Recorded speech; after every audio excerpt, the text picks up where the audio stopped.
Hi everyone, how are you doing? Hope everything is well with you. And because we are on award season, I want to talk to you a little bit about something related to the Oscars or the Academy Awards. And this is something that I've always been sort of fascinated by, which is the fact that there aren't many superhero movies nominated for Best Pictures, or at least, the big categories when it comes to, the Oscars. We've had some in the form of Best Actor, and we probably have like one or two in Best Screenplay or Best Movie, but none of them seem to measure up to the standards of, the Academy's elite movie industry, to gain or to nominate for an award of those magnitude. So basically I want to talk to you a little bit about that. So what is a superhero movie exactly? Well, alright, so a superhero movie is a movie centering on a superhero or superheroes as the main protagonist of the story. A superhero can be interpreted to mean any character who has a unique capability or set of capabilities, elevating them past the limits of standard human ability within their own settings.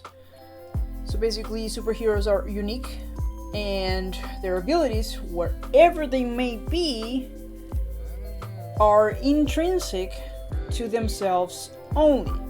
They cannot easily be given or taken away. So if you're thinking about, the best example I can give you is Captain America, where he's given these extraordinary abilities, and his serum is not easily taken away. It cannot actually be taken away from what we have seen in the movies.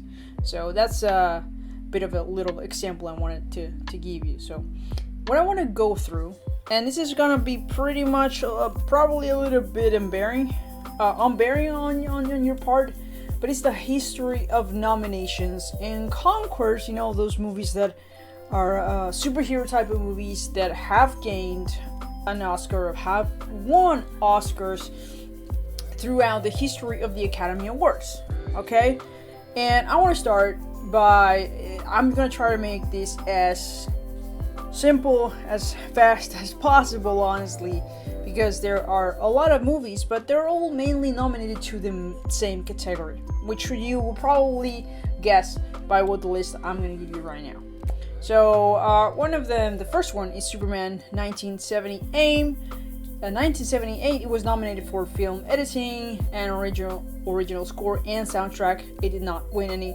If I do not say that it has won, it means that the movie was only nominated, but it didn't win in the category that it was nominated. Okay, just as an FYI. All right. We have Batman Returns 1982, which was nominated for Best Visual Effects, VFX, and Makeup in 1993 in the Oscars.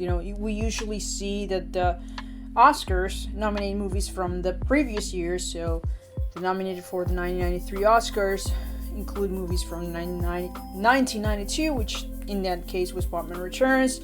Before that, it was Batman 1989, which actually won in Best Art Direction in 1990, which is, a year after, it was released as its costume. Then we have Spider-Man 2002, Sam Raimi, the director, the legend. It was nominated for Best Visual Effects and Sound Mix. Spider-Man 2, 2004, again nominated Sound Mix and Sound Editing. It actually won. Also, it was nominated for Best Visual Effects, and it won in that category. Batman Batman Begins 2005, it was nominated for Best Cinematography. Superman Returns 2006, it was nominated for VFX. Iron Man, it was also nominated for Sound Editing and Best VFX. Then we have The Dark Knight, the Christopher Nolan trilogy. The first one, it was nominated for in 8 different categories, including, there were many, but basically they won Sound Editing and Supporting Actor. That is, of course, Heath Ledger as the legendary Joker, which by far, in my opinion, is probably one of the best Jokers ever. Even, I'm sorry for Joaquin Phoenix lovers, but for me, best Joker ever is Heath Ledger's by a landslide. Then we have Hellboy 2, 2008, it was nominated for makeup. The Avengers 2012, it was nominated for Best VFX. Iron Man 2, 2010, it was nominated for also VFX. Iron Man 3 was nominated VFX in 2014. Captain America and the Winter Soldier was nominated for VFX as well in 2014. Guardians of the Galaxy 2014, it was nominated for Best VFX. I think you guys probably already see a pattern here. We have also X-Men's Days of Future Past, also Guardians of the Galaxy, both nominated for VFX. We have Suicide Squad 2016, they won for Best Makeup and Hairstyling. Actually, they were nominated on that category and they won. Then we have Doctor Strange 2016, nominated again for VFX. Guardians of the Galaxy Volume 2 2017, it was nominated for VFX. Again, there are plenty, and a lot of these nominated for only VFX alone. Up next, we have Logan, the last film we would ever see Hugh Jackman as the Wolverine. It was nominated for, actually, and it's the only one nominated for screenwriting. It did not win, but it was the only one that it was nominated for screenwriting.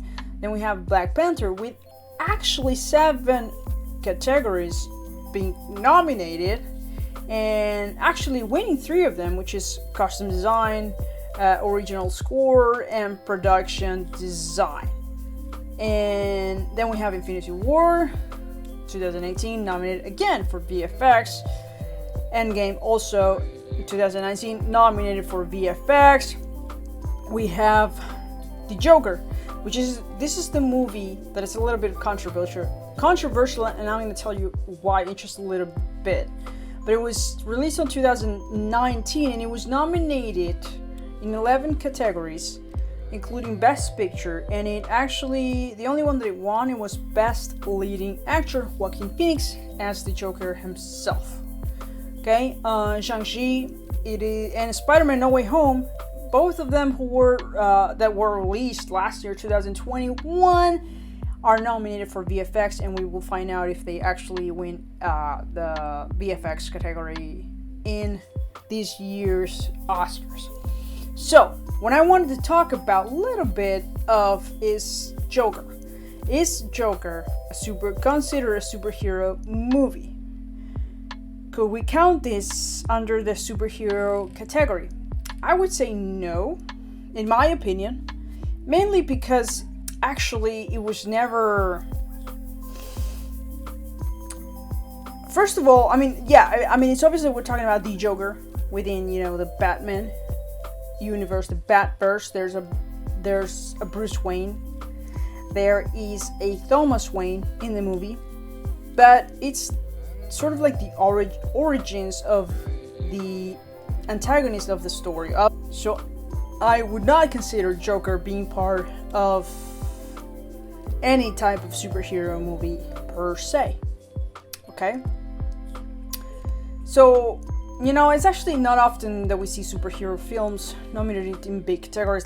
As we can see, for the list I give you above, the contenders of Best Picture or Screenwriting were led by actors, like The Dark Knight, Logan, and Joker. And again, like I said, because the Joker, I do not think that it's an actual superhero motion picture. It's an anti-hero, a villain story, a villain origin story, and that's pretty much it. It's not about an anti-hero that's trying to protect mankind, I suppose, or the planet or whatnot.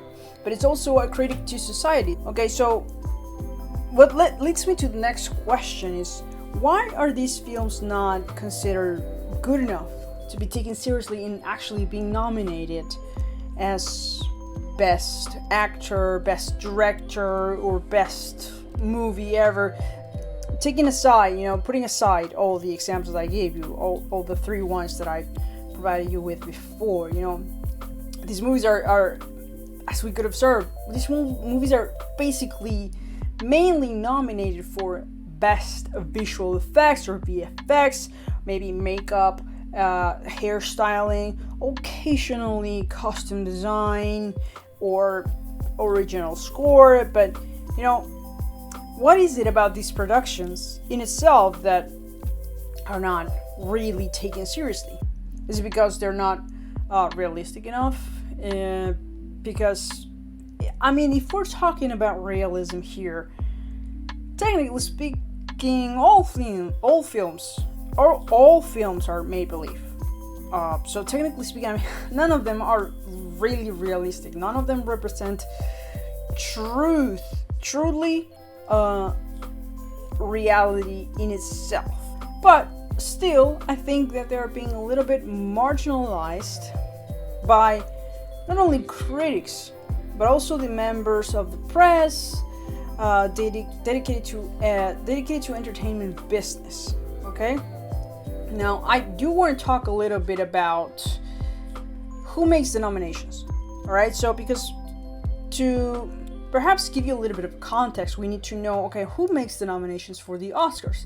So, long story short, members of the prestigious Academy Motion Pictures, Art, and Sciences, which actually have up to 8,000 members, are responsible for choosing their favorite movies. There are about 18 different branches, like music or visual effects or editing or directing, yada, yada, yada. And basically, while all the names are not public, some of them are famous directors, famous actors, or writers of the industry.